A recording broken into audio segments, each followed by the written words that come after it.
Тіршіліктің құпия сырлары өзіндік ерекшелігі бар.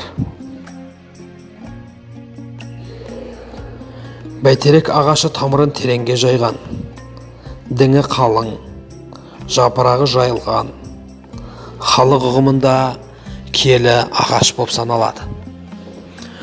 Өмірде де осы бәйтеректей биік, мықты, қадірлі адамдар бар. Ол әке. Әке бәйтерек, бала жапырақ деп тегін айтылмаса керек. Әкеміз Саттығұлы Мұхамбетқазы 1922 жылы Шалқар ауданындағы 8 март елді мекеніндегі Орда Қонған деген жерде дүниеге келгенді. Нақты туған күні белгісіз. Әкеміз Сталинград түбіндегі шайқасқа қатысқан соғыс ардагері болғандықтан, біз үшін 9 мамыр ең қасиетті мереке боп саналатын. Сондықтан да сол күнді әкеміздің туған күні деп қабылдадық. Отбасында Шаймағамбет ағасы, Мұхамбетқазы әкем, Әмит інісі, Мағжа қарындасы еңбекпен есейіп, ерте өмірге араласты.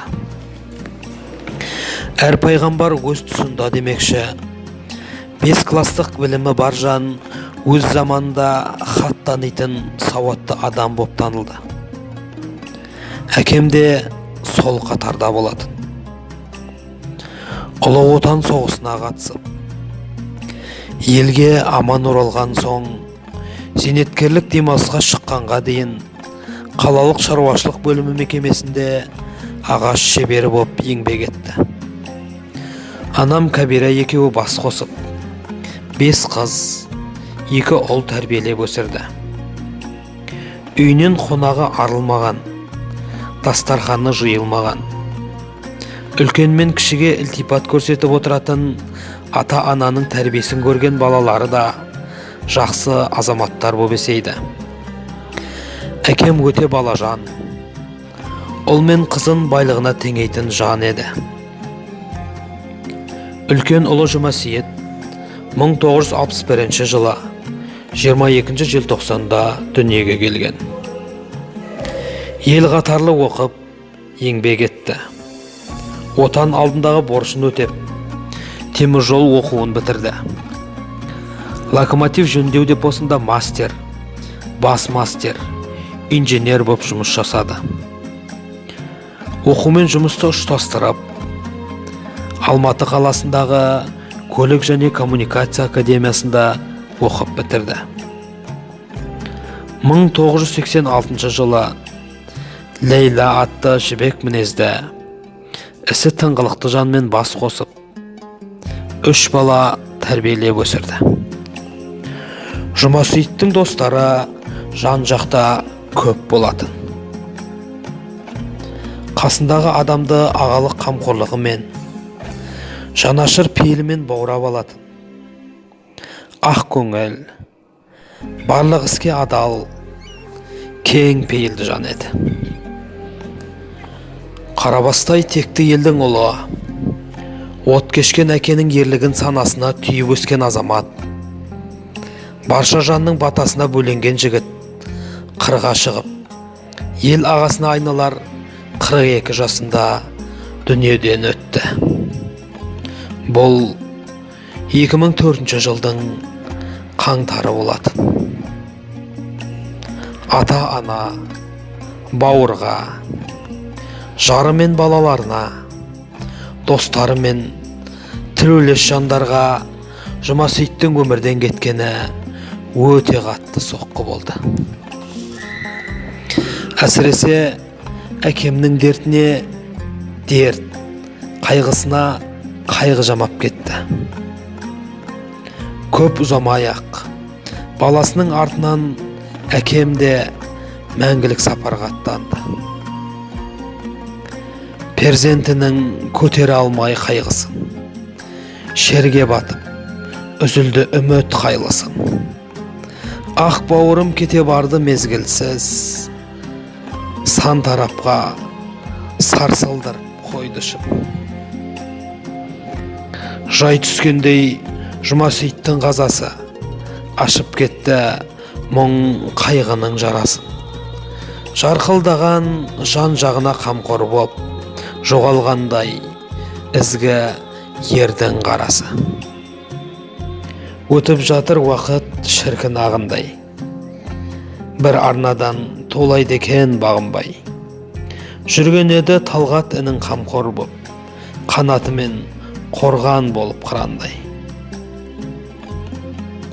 Иә, жапырақ сабағынан үзілді, бәйтерек құласыды. Ат тұяғын тай басар деген, ертеңге үміт арттық.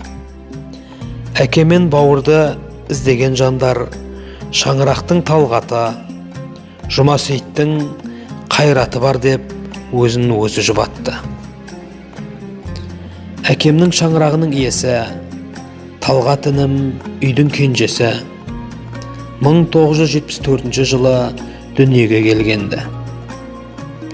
Білімнің қара шаңырағы атанған бірінші мектепте білім алып, ұстаз болып, өзінің 39 жыл өмірінің 30 жылын білім ордасында өткізген екен.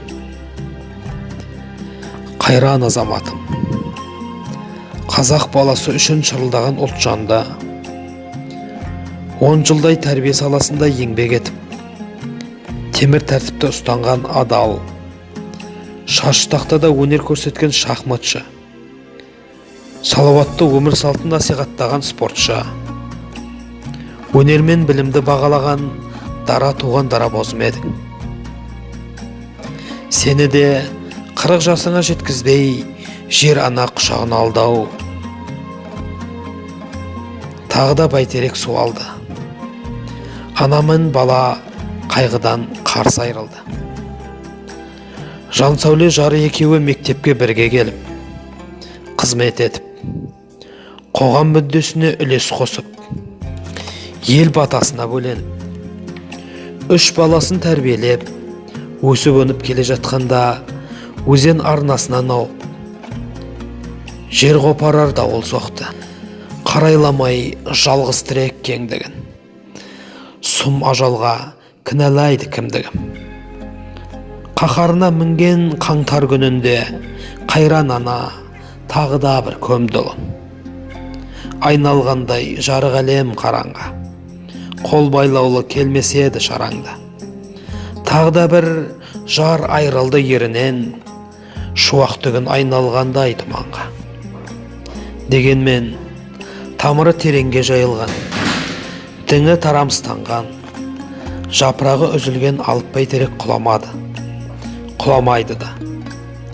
Бәйтеректің жас бұтағы бір жарып келеді. Қайрат, Мұхаммед-Әли, Димаш. Шүкір, шүкіршілік етеді аналар, өсіп келеді балалар. Әке, сенің жасынан насып барам, кезі келгенде тасып талам, кезі келгенде жасып қалам.